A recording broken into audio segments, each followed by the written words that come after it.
એક બાજુ રાજકીય પક્ષો ચૂંટણીની તૈયારીઓમાં લાગી ગયા છે, ત્યારે સરકાર પોતાના કામોમાં ઢીલ દેખાડી રહી છે. ચૂંટણી પંચ દ્વારા માંગવામાં આવેલું આઈપીએસનું લિસ્ટ હજુ સુધી સરકારે એમને આપ્યું નથી. શું છે કારણો, આવો જાણીએ. નમસ્કાર, હું છું ઈમાની, આપ જોઈ રહ્યા છો ન્યૂ ગુજરાતી ન્યૂઝ. 12 એપ્રિલની તારીખ ખૂબ ઝડપથી નજીક આવી રહી છે. અર્થાત રાજ્ય સરકારે હાલ જે જગ્યાઓ ખાલી છે અને તેનો કાર્યભાર કેટલાક પસંદગીના અધિકારીઓ સંભાળી રહ્યા છે, તે તમામ ખાલી પદોની એક યાદી રાજ્યના ચૂંટણી પંચને મોકલી આપવી પડશે. આઈપીએસ અધિકારીઓના વર્તુળમાં એવી ચિંતા પેટી છે કે આખરે શા માટે રાજ્ય સરકાર આઈપીએસ અધિકારીઓની યાદી ચૂંટણી પંચને નથી મોકલતી. ઉલ્લેખનીય છે કે ચૂંટણી પંચે આઈપીએસ અધિકારીઓની યાદી મોકલી આપવા અત્યાર સુધી 3 વાર રાજ્ય સરકારને રિમાઇન્ડર મોકલ્યા હતા.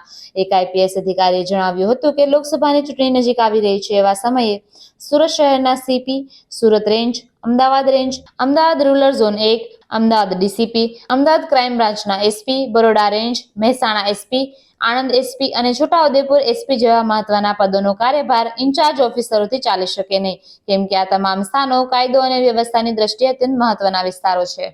આવી જ લેટેસ્ટ અને અપડેટેડ ન્યૂઝ માટે જોડાયેલા રહો ન્યૂ ગુજરાતી ન્યૂઝ પર.